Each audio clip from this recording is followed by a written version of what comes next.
پھر آیت نازل ہوئی. پھر اور ایک آیت یہ نازل ہوئی کہ جب تم ترکہ بانٹ رہے ہو تو کوئی یتیم، کوئی مسکین، کوئی خرابت دار بھی آ جائے جو وارث نہیں ہے، محروم الوارث ہے، تو اس کو بھی کچھ نہ کچھ دو. سمجھے، انسان کی فطرت ہوتی ہے، جو قریبی رشتہ دار ہوتے ہیں یا کوئی غریب ہوتے ہیں، یتیم ہوتے ہیں، جب پیسہ تقسیم ہو رہا ہے، جائیداد تقسیم ہو رہی ہے، تو کوئی نہ کوئی آ جاتے ہیں.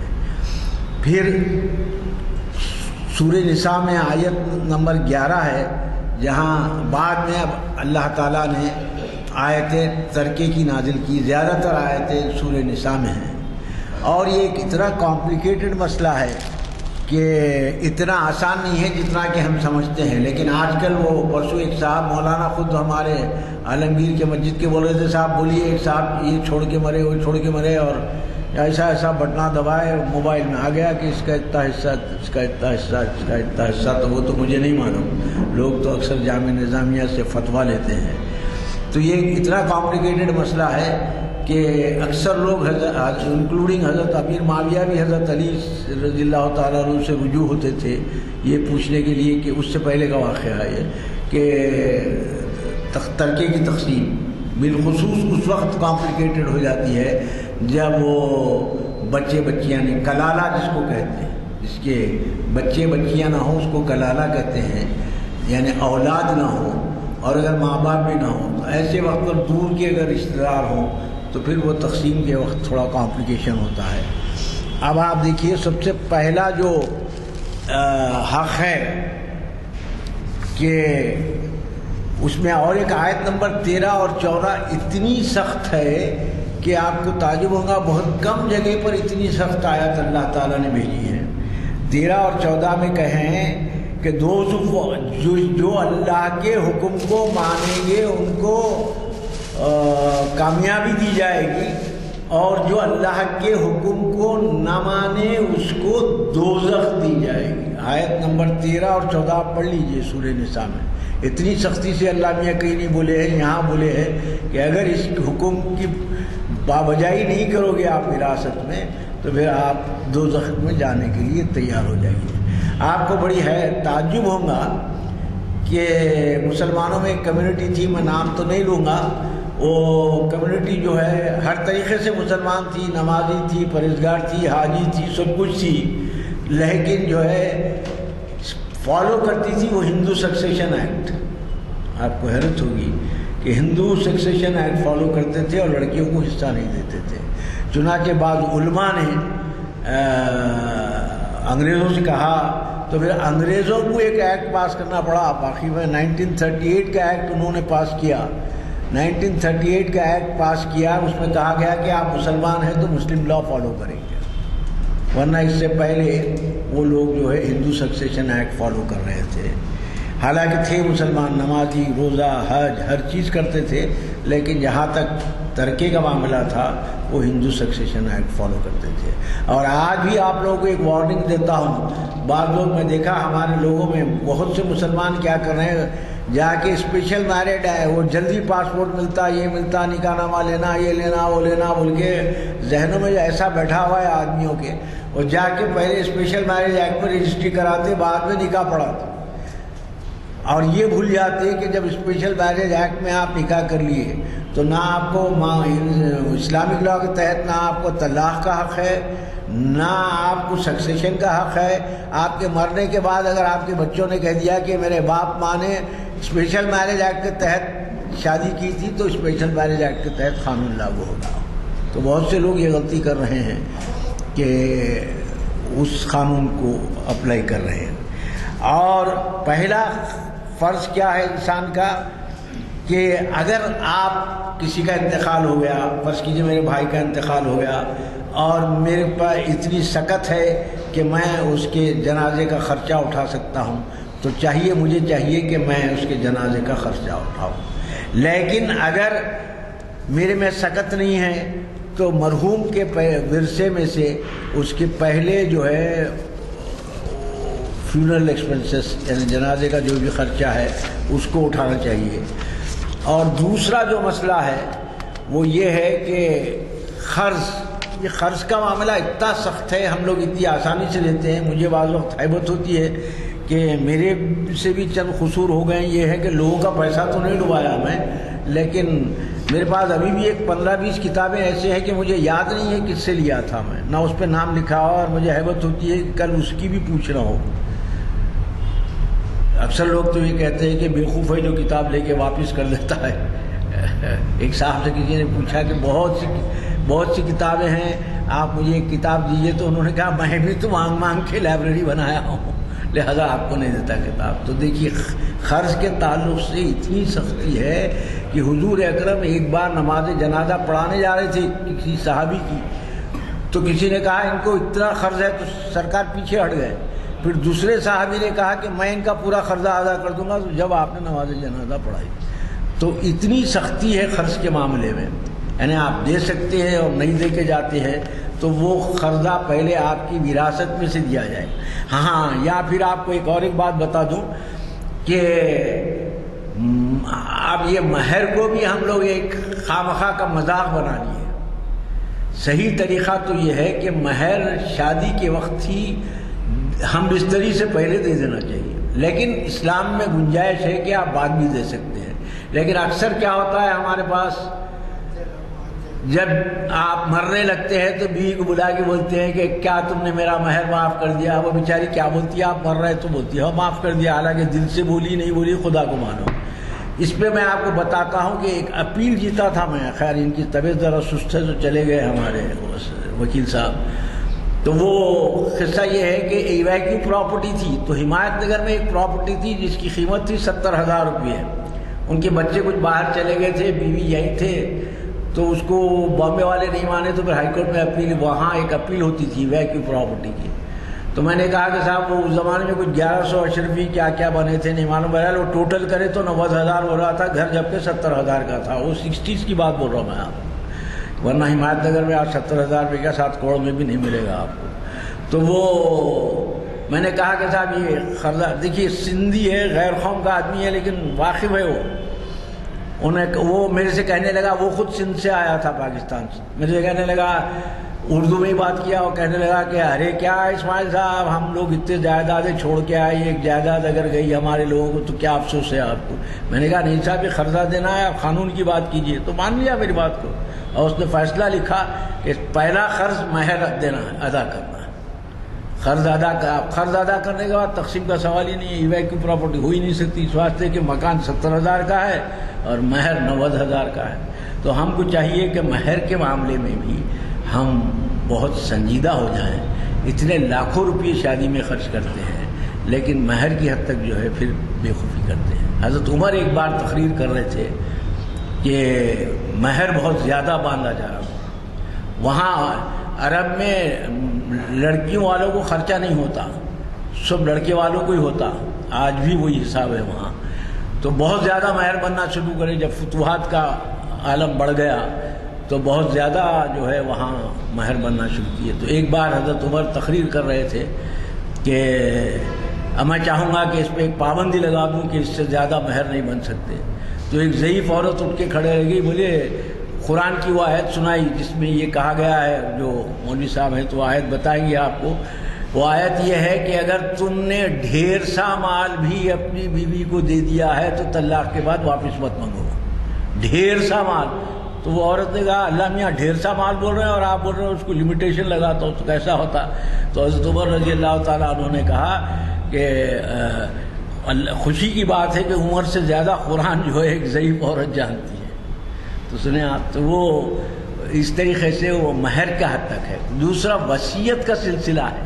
پہلے حکم تھا، ابھی میں سورہ بقرہ کی آیت بتایا 180 سے 182 تک کہ والدین کے حق میں اور قربا کے حق میں وصیت کرو. لیکن اب کیا ہوتا ہے، ایک صحابی جو ہے انتقال کے قریب رہتے، وہ جب بستر مرگ پر رہتے تو وہ سرکار ان کے پاس تشریف لے جاتے ہیں ان کو دیکھنے کے لیے، عیادت کرنے کے لیے.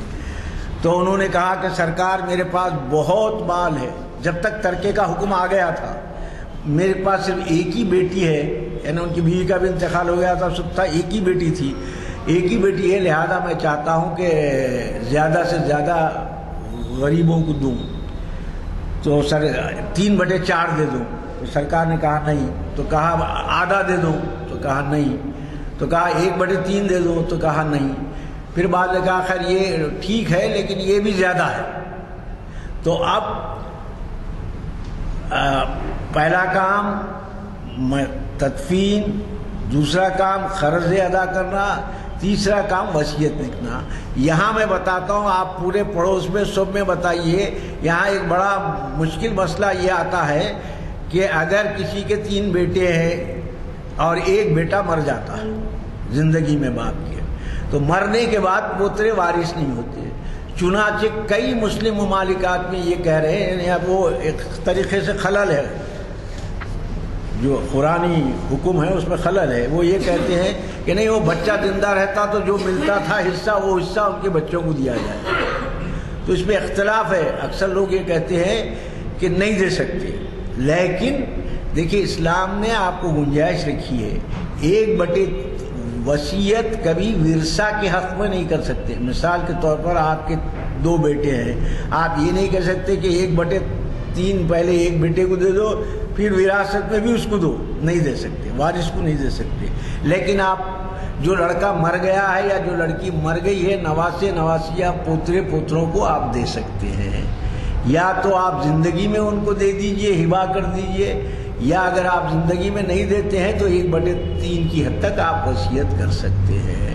لیکن 1/3 کی حد تک وصیت ورثہ کے حق میں قبول نہیں ہے. ورثہ کو تو وہی ملے گا جو اللہ تعالیٰ نے مقرر کر دیا. پھر اس کے بعد دیکھیے, ابھی میرے پاس جو ایک مسئلہ آیا تھا, وہ اب یہ تو سلیوری تو ہے نہیں اب اس زمانے میں, لیکن ایک بات یاد رکھیے کہ سوتیلے بیٹے بیٹیوں کو نہیں ملتا. میرے پاس ایک قصہ آیا تھا, ایک صاحب ہیں, وہ ان کے 3 بچے ہیں. پہلی بیوی سے, بیوی کا انتقال ہو گیا. پھر دوسری بیوی سے جو شادی کی, اس کے پہلے شوہر سے 3 بچے ہیں. ان دونوں کو بچے نہیں ہوئے. تو اب بیوی کا انتقال ہوا, تو اب کیا ہوگا, کس کو ملے گا حصہ؟ شوہر کو 1/4 ملے گا, اور جو 12 ہیں وہ بچوں کو ملے گا, اس کے بچوں کو ملے گا. شوہر کے پہلی بیوی کے بچوں کو نہیں ملے گا. تو اسٹیپ فادر, اسٹیپ سنس بولتا ہے نا, سوتیلا بیٹا بیٹی کو نہیں ملے گا حصہ. اور سوتیلے باپ سوتیلے ماں کو بھی حصہ نہیں ملے گا. اور اب جیسا میں بتایا کہ ایک بچہ اگر مر جاتا ہے تو 1/6 حصہ ماں کو ملے گا, 1/6 حصہ باپ کو ملے گا. یہاں ماں اور باپ کے حصے میں فرق نہیں کیا گیا. 1/6 ماں کو بھی, 1/6 باپ کو بھی, یہاں کوئی فرق نہیں کیا گیا. اور ایک چیز آپ کو بتا دوں کہ اگر آپ زندگی میں تقسیم کر رہے ہیں تو وہاں پھر بیٹے اور بیٹی کا فرق چلے جائے گا. آپ کو ایکول تقسیم کرنا پڑے گا. مرنے کے بعد اگر وراثت میں ہوں گا تو پھر وہ 1 حصہ لڑکے کو اور 2 حصے لڑکے کو اور 1 حصہ لڑکی کو.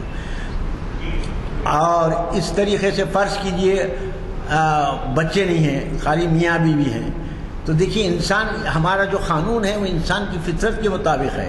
اب کیا ہوتا ہے اگر فرض کیجئے بچے نہیں ہیں, شوہر کا انتقال ہوتا ہے, تو شوہر کی طبیعت کیا چاہیں گی کہ بھئی زیادہ سے زیادہ دولت جو میں چھوڑ کے مر رہا ہوں میرے رشتہ داروں کو ملے. یہ تو نہیں چاہے گا کہ وہ بیوی کے رشتہ داروں کو ملے. تو جب اگر شوہر بیوی میں شوہر کا انتقال ہو جاتا ہے, بیوی کا انتقال ہو جاتا ہے, تو شوہر کو 8 آنے ملیں گے اور بقیہ 8 آنے بیوی کے رشتہ داروں کو جائیں گے. سمجھ گئے آپ؟ آدھا حصہ 8 آنے سے مراد یہ ہے 1/16 بول رہا ہوں میں آپ. آدھا حصہ شوہر کو ملے گا, آدھا حصہ بیوی کے رشتہ داروں کو ملے گا. اور اگر میاں بیوی ہے, شوہر کا انتقال ہو جاتا ہے تو 4 آنے یعنی 1/4 بیوی کو ملے گا اور 3/4 جو ہے شوہر کے رشتہ داروں کو. تو یہ جو ہے قانون ہے. تو اس میں یہ ہے کہ آج بھی ہمارے پاس اور ایک چیز یہ ہے کہ اگر فرض کیجئے, یہ قصے بھی ایسے ان کامن نہیں ہیں. ابھی یہ میں جب ہیومن رائٹس میں تھا تو آپ کو حیرت اور تعجب ہوں گی کہ اوسطاً مہینے میں 2-3 ہندو بچیاں تعمیر ملت پہ جا کر مسلمان ہو کے برقع پہن کے مسلمان سے شادی کر کے آتے تھے اور کہتے تھے کہ میرے اماں بابا سے بچاؤ. نیچرل ہے, تو جب ہندو سے آپ مسلمان ہو گئے اور مسلمان لڑکے سے شادی کیے تو وہی بولیں گے آ کے بچاؤ. اور آپ کو افسوس ہوگا کہ اوسطاً ایک لڑکی ہر مہینہ میرے پاس آتی تھی، مسلمان لڑکی، جو کاچیگوڑے کے پاس ہے نا، وہ کون سا مندر بولتے ہیں، جین مندر یا کچھ بولتے ہیں، وہ کاچیگوڑے کے پاس ہے، وہ لوگ بھی جو ہے شادی ودی کرا دیتے ہیں. تو وہاں جا کے ہندو لڑکی جو ہے بٹو، مسلمان لڑکی بٹو وغیرہ لگا کے آ کے بولتی تھی کہ میرے ماں باپ سے مجھے بچاؤ. تو ہم چونکہ جج تھے، مجبور تھے، ڈسٹنکشن تو نہیں کر سکتے، اس کو بھی بچانا پڑتا تھا، اس کو بھی بچانا پڑتا تھا ماں باپ سے. تو اس طریقے سے اگر کوئی مذہب سے پھر چکا ہے تو وہ ورثہ میں اس کو حصہ نہیں ملے گا، نہ اس کے مال میں چھوڑ کے اگر وہ مرتا ہے یا مرتی ہے تو دوسروں کو بھی نہیں ملے گا. اور بیوی کو اپنے ساس سسرے سے حصہ نہیں ملے گا، شوہر کو ساس سسرے کا حصہ نہیں ملے گا. تو دیکھیے کئی اس میں اہمیت کے حامل ہیں، اور یہ تمام لوگوں کے لیے بہت ضروری ہے کہ یہ اس کو جانیں. اور ہم کیا سمجھتے ہیں کہ چند چھوٹی چیزیں ہیں، چلیے یہ الماریاں ہیں، یہ ڈائننگ ٹیبل ہے، یہ ہے، یہ کچھ بھی ہو بانٹ لیں، وہ نہیں. جب تک کہ دوسرے ورثہ سے آپ اجازت نہیں لیں گے، اس میں بھی آپ اپنا اختیار استعمال نہیں کر سکتے. صحابہ کے پاس تو یہاں تک تھا، خیر آج کے زمانے میں تو ویسا نہیں ہے، الیکٹریسٹی ہے، یہ ہے، وہ ہے. صحابہ کے زمانے میں تو یہ تھا کہ اگر کوئی صحابی کسی صحابی کے پاس بیٹھے رہتے اور ان کا انتقال ہو جاتا تو فوری چراغ کو بجھا دیتے، یہ کہتے ہوئے کہ اس کا تیل بھی اب ورثہ کا ہے، ان کی اجازت لوں گا تو سلگاؤں گا. تو بڑا ایک سخت معاملہ ہے جس کو ہم بڑی آسانی کے ساتھ لیتے ہیں. تو یہ جو مسئلہ میں بتایا پوترے پوتریوں اور نواسے نواسیوں کا، چونکہ نہیں دیتے ہیں، نہ وصیت میں لکھتے ہیں نہ کہیں دیتے ہیں، تو اس کی وجہ یہ ہے کہ نہیں دینے کی وجہ سے کئی مسلم قوانین ممالک میں انکلوڈنگ پاکستان میں یہ کہا گیا کہ اگر وہ زندہ رہتا یا زندہ رہتی لڑکی تو وہ جو حصہ ملتا تھا وہ اس کے ورثہ کو ملے گا.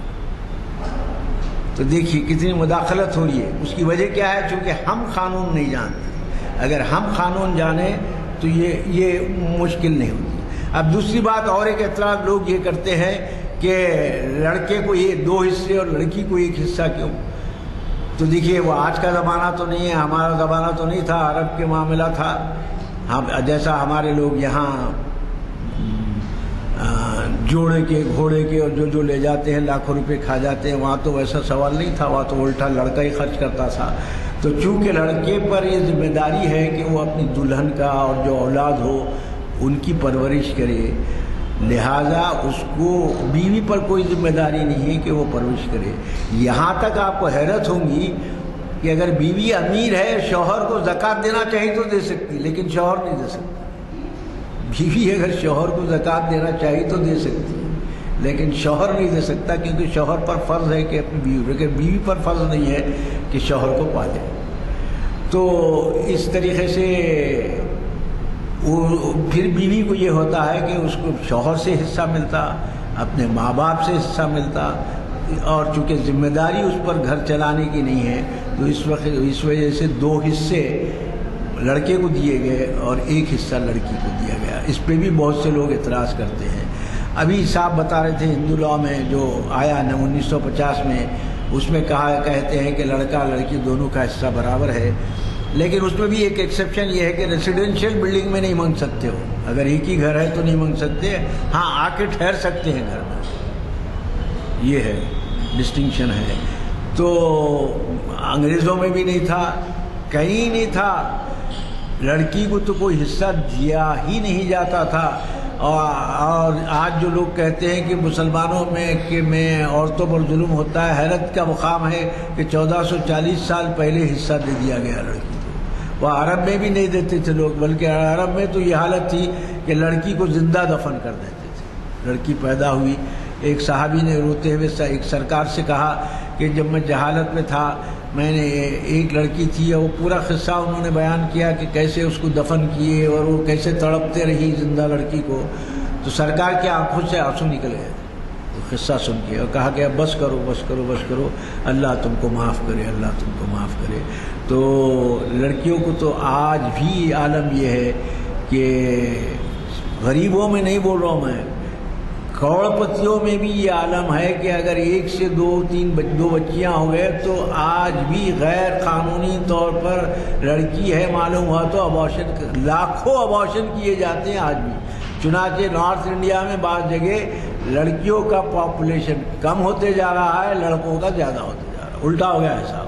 پہلے ایسا تھا کہ جنگ وغیرہ میں جو ہے مرد زیادہ شہید ہوتے تھے، لڑکیاں زیادہ ہوتی تھی، اس وجہ سے زیادہ عورتوں سے شادی کرنے کی آپ کو اجازت تھی تاکہ بیوائیں وغیرہ جو ہے ایک ان کو گھر مستقل طور پر گھر مل سکے۔ لیکن چونکہ ہم یہاں اس ماحول میں رہتے ہیں تو یہاں دوسری شادی کا اگر آپ زبان پہ بھی لائے تو بہت برا مانا جاتا ہے، حالانکہ ایسا نہیں ہے۔ آزادی کے پہلے بھی یہاں یہی حالت تھی۔ آپ کو اور ایک بات بتاؤ تو آپ لوگوں کو افسوس بھی ہوگا، مہاراجا کرشن پرساد کے 4 مسلم بیویاں تھے، 4 مسلم بیویاں، 3 ہندو بیویاں جو وزیر اعظم تھے۔ تو ہمارے لوگوں نے چونکہ وزیر اعظم ہے اپنی بیٹیوں کو بھی آفر کر دیا، جیسا مغلوں کے لیے جو ہے دوسرے لوگ راجپوت لوگ وغیرہ اپنی بیٹیوں کو آفر کرتے تھے۔ بیٹیوں سے اکبر کی بیوی بھی تو راجپوتی تھی، تو یہاں مہاراجا کرشن پرساد کے مسلمان بیویاں 4، 2 شیعہ بیویاں، 2 سنی بیویاں، وہاں بھی ایکویلٹی رکھے انہوں، 2 شیعہ 2 سنی، اور 3 ہندو بیویاں تھے۔ تو شیعہ بیوی کا بیٹا ہے تو شیعہ ہے، سنی بیٹی کا بیوی کا بچہ ہے تو سنی ہے۔ تو عرض یہ کر رہا تھا کہ یہ جو عورتوں کے ساتھ جو ظلم ہوتا رہا ہے وہ بہت زیادہ ظلم ہے، اور یہاں یہ ہے کہ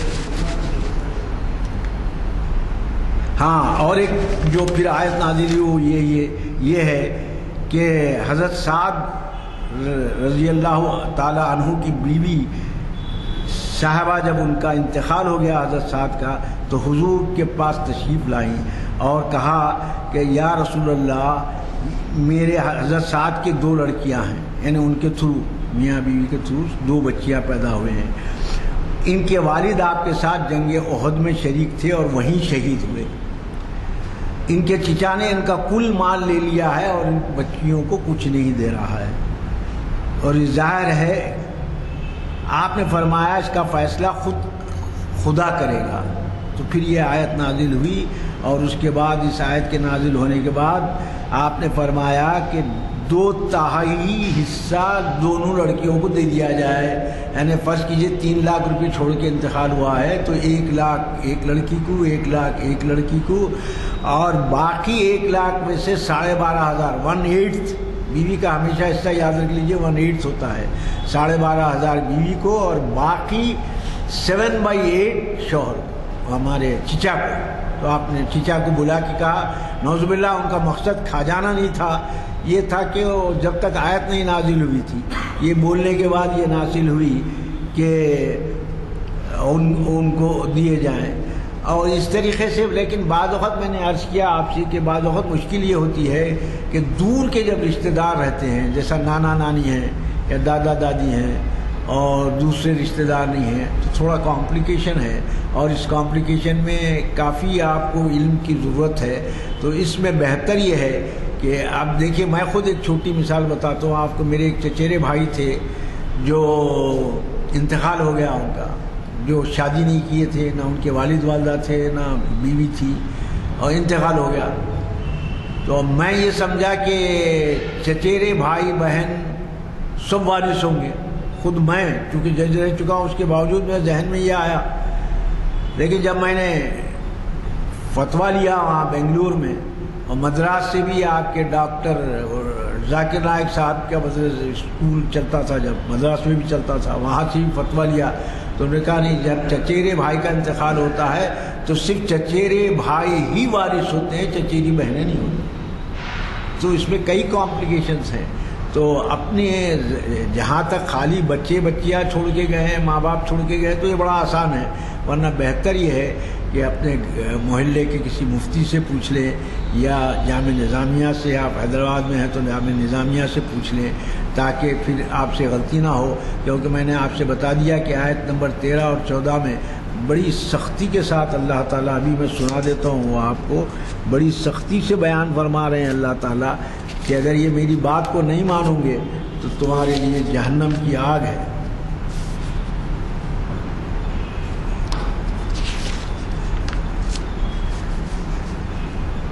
تلک حدود اللہ ومن یطیع اللہ ورسولہ یدخلہ جنات تجری من تحتہا الانہار خالدین فیہا وذلک الفوز العظیم۔ یہ حدیں اللہ کی مقرر کی ہوئی ہیں، اور اللہ کی اور اس کی رسول کی فرما برداری کرے گا اسے اللہ جنتیوں میں لے جائے گا جس کے نیچے نہریں بہہ رہی ہوں گی، جن میں ہمیشہ رہیں گے۔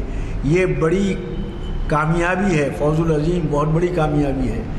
وَمَن يُعَصِ اللَّهَ وَرَسُولَهُ، اور جو شخص اللہ تعالیٰ اور اس کے رسول کی نافرمانی کرے، حدود یدخلہ، اور جو مقررہ حدوں سے آگے نکلے، نارن خالدن فیہا، تو وہ جہنم میں جائے گا جس میں وہ ہمیشہ رہے گا، وَلَهُ عَذَابٌ مُّہِینٌ، اور یہ بہت خطرناک عذاب ہے۔ تو آپ نے دیکھا کہ کافی غلطیاں ہوتے ہیں آج کے زمانے میں بھی، آج بھی لوگ یہی کہتے ہیں۔ ایک صاحب بتا رہے تھے میرے سے کہ 20 سال سے وہ مکے میں تھے، ان کے ساتھ ایک دوست بھی مکے میں تھے، انہوں نے کہا حضرت آپ ورثے کا کیا معاملہ کر رہے ہیں، کیسا دے رہے ہیں؟ تو وہ نہیں صاحب میں بیٹی کو کیا دوں گا، کچھ بھی نہیں دیتا، 5 لاکھ روپے جوڑے گھوڑے کے دے دیا، آپ کیا دوں میں، کچھ بھی نہیں دیتا بولے۔ تو پھر ان کو وہ صاحب سمجھائے کہ صاحب یہ آیت پڑھ کے سنائے، تو پھر وہ توبہ وبہ کیے، اور پھر جو ہے ورنہ ذہن میں یہ بیٹھا ہوا ہے۔ اصل کیا ہے، ہندو لاء میں پہلے یہ تھا کہ ہندو لاء میں چونکہ لڑکی کو کوئی حصہ نہیں ملتا تھا، لہذا جتنا دے سکتے تھے والدین وہ اس کی شادی میں دے دیتے تھے، کیونکہ بعد میں اس کو حصہ نہیں مل رہا۔ تو بدقسمتی سے ہم چونکہ ہندوستان میں رہتے ہیں، تو چاہے ہندوستان ہو یا پاکستان ہو یا بنگلہ دیش ہو، یعنی یونائٹڈ انڈیا میں جتنے لوگ رہتے ہیں ان کے ذہن میں یہ بات بیٹھی بھی ہے اکثر لوگوں کے کہ بھائی شادی میں ہم نے جوڑے گھوڑے کو اتنے پیسے دے دیے، لہذا اب ہم کو دینے کی کیا ضرورت ہے۔ تو یہ ایک بڑا سمجھ جائیے کہ ایک دینی مسئلہ ہے۔ خیر ہر جیسا نماز روزہ حج وغیرہ ہے، یہ تو خیر ہر آدمی کو جاننا ضروری ہے تمام علم، لیکن یہ ایک ایسا علم ہے جس پہ چند موٹی موٹی باتیں معلوم ہو سکتی ہیں۔ پورا ڈیٹیلز میں اگر میں جاؤں تو آپ یقین مانیے صبح تک بھی اگر میں بولتا رہوں تو مکمل نہیں ہوگا۔ تو اس وجہ سے کہ بہتر یہ ہے کہ آپ وصیت کر کے جائے کہ میرا انتقال اگر ہو جائے تو آپ جامع نظامیہ سے یا کوئی کسی جگہ سے فتویٰ لے لیں اور اس کے حساب سے بانٹیں۔ لیکن آپ کے اگر بچے اور بچیاں ہی ہیں، والدین بھی گزر چکے ہیں اور بیوی ہے، تو آپ بتا دینا کہ 1/8 حصہ پہلے بیوی کو، فرض کیجئے 2 بیویاں ہیں تو 2 بیویوں کو 1/8 نہیں ملے گا، 1/8 کو پھر 2 سے تقسیم کریں گے تو 1/16 ایک بیوی کو ملے گا، 1/16 ایک بیوی کو ملے گا، سمجھ گئے نا آپ؟ 4 اگر بیویاں ہیں تو 1/32 ملے گا اسے، ایک بیوی کا حصہ بڑھے گا نہیں، وہی 1/8 ہی رہے گا۔ اس کے بعد جو بچے ہیں بچیاں ہیں اس میں 2 حصے لڑکے کے 1 حصہ لڑکی کے، فرض کیجئے 2 لڑکیاں 3 لڑکے ہیں تو 2 لڑکیوں کے 2 حصے، لڑکوں کے 6 حصے، 2 تو یہ بڑا آسان ہے اگر یہ ایسا ہو۔ لیکن جب دور کے رشتہ دار ہو جاتے ہیں، یا جیسا میں نے کہا کلالہ، یعنی جس کے بچے بھی نہ ہوں ماں باپ بھی نہ ہوں، تو وہ یہ تمام مسئلوں میں جو ہے آپ کو ہدایت برابر لینا چاہیے۔ اب مرنے سے پہلے اپنے لوگوں کو بول دینا چاہیے کہ بھائی یہ کام کرو، اور بلکہ بہتر یہ ہے کہ میں کئی لوگوں سے واقف ہوں جو اپنے کفن دفن کے پیسے بھی جو ہے الگ رکھ دیتے تھے پہلے سے ایڈوانس میں۔ تو اور اگر 1/3 لکھنا چاہتے ہیں تو پہلے تو ایسا تھا کہ صحابہ رات کو سوتے ہی نہیں تھے جب تک کہ وصیت نہ ہو ان کے پاس، لیکن چونکہ وصیت کا قانون ختم ہو گیا، اور وہ 1/3 بھی جو ہے وہ اس حدیث کی بنیاد پر ہے کہ جو سرکار نے اجازت دی۔ اور ایک چیز یاد رکھیے، ہم لوگ اکثر، اللہ میرے کو بھی توفیق دے، ہم لوگ اکثر یہ خواہش سمجھتے ہیں دیں گے، جب موت قریب آتی ہے تو جب دینا چاہتے ہیں۔ تو سرکار نے فرمایا آپ تو تقریباً تھوڑے عرصے میں چند منٹوں میں تمہارے ورثہ کا مال ہونے والا ہے، بہتر یہ ہے کہ آپ اس وقت خیر خیرات کریں جس وقت آپ کو ابھی جینے کی خواہش ہے، کتنے بھی بوڑھے ہو جاؤ جینے کی خواہش تو رہتی، تو اب اس عمر میں کم سے کم اب تو بھی آپ تقسیم کر دیں جو دینا چاہ رہے ہیں۔ یہ مت سمجھیے کہ آپ کے مرنے کے بعد وارث آپ کی خوشی خوشی تقسیم کریں گے، حتی الامکان 90% کوئی ورثہ تقسیم نہیں کرتے۔ لہذا اللہ سے دعا ہے کہ اللہ تعالیٰ آپ کو ہم کو یا ذا الجلال والاکرام یا ارحم الراحمین یا حی یا قیوم برحمتک استغیث اللہم صلی علی سیدنا محمد وعلی آل سیدنا محمد وبارک وسلم۔ اے اللہ تو ہم کو تیرے حکموں پر چلنے کی توفیق عطا فرما۔ اے اللہ ہم کو وراثت کے معاملے میں تمام معاملوں میں اللہ کی اور رسول آپ کے اور رسول کے حکم پر چلنے کی توفیق عطا فرما۔ اے اللہ تو رحیم ہے، تو کریم ہے، تو ستار ہے۔ اے اللہ آج جو ملک کے حالات ہیں ہمارے گناہوں کی وجہ سے بھی ہیں، اے اللہ ہم کو معاف فرما اور ملک کے حالات کو اے اللہ درست فرما، رحم و کرم کا معاملہ فرما۔ ان دعاؤں کو اپنی رحیمی، کریمی، ستاری، غفاری آقا نامدار محمد صلی اللہ علیہ وسلم کے صدقے و طفیل میں اپنی رحیمی، کریمی، ستاری، غفاری کے صدقے میں قبول فرما۔ یا ذا الجلال والاکرام یا ارحم الراحمین یا حی یا قیوم برحمتک استغیث اللہم صلی علی سیدنا محمد وعلی آل سیدنا محمد۔